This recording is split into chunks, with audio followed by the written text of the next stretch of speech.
बांग्लादेश में फैली अस्थिरता और वहां की कमजोर अंतरिम सरकार में अमेरिका के राष्ट्रपति ट्रंप को भी अवसर दिखाई दे रहे हैं। अब ट्रंप बांग्लादेश के सेंट मार्टिन द्वीप में एक रिजॉर्ट बनाने की योजना बना रहे हैं। सूत्रों के मुताबिक सितंबर महीने के आखिर में बांग्लादेश सरकार के मुख्य सलाहकार मोहम्मद यूनुस ने न्यूयॉर्क में ट्रंप से मुलाकात की थी।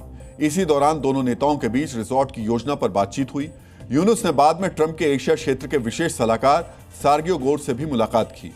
इसमें भी सेंट मार्टिन को लेकर चर्चा हुई और इस द्वीप को रिजॉर्ट के रूप में विकसित करने की चर्चा को अंतिम रूप दे दिया गया। रिपोर्ट के मुताबिक बांग्लादेश की अंतरिम सरकार 99 साल के लिए अमेरिका को सेंट मार्टिन द्वीप लीज पर देगी। यहां विदेशी नागरिकों के लिए स्पेशल जोन बनेगा। अंतरिम सरकार को लीज पर सौंपने के लिए संसदीय मंजूरी भी जरूरत नहीं होती है, क्योंकि बांग्लादेश में फिलहाल संसद निलंबित है।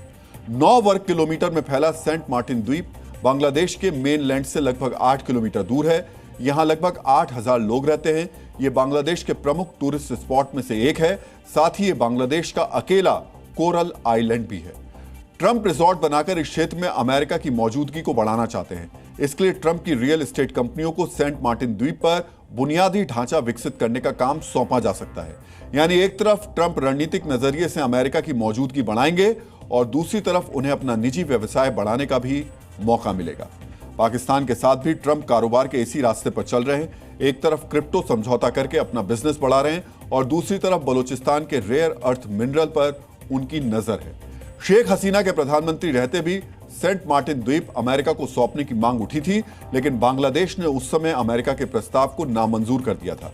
शेख हसीना ने कई बार यह बयान दिया था कि तत्कालीन बाइडेन सरकार और उससे पहले ट्रंप सेंट मार्टिन द्वीप अमेरिका को सौंपने के लिए राजनीतिक दबाव डाल रहे थे। शेख हसीना ने अपने तख्ता पलट के बाद यह आरोप लगाया था कि सेंट मार्टिन द्वीप अमेरिका को नहीं सौंपने की वजह से ही उनकी सरकार गिराई गई।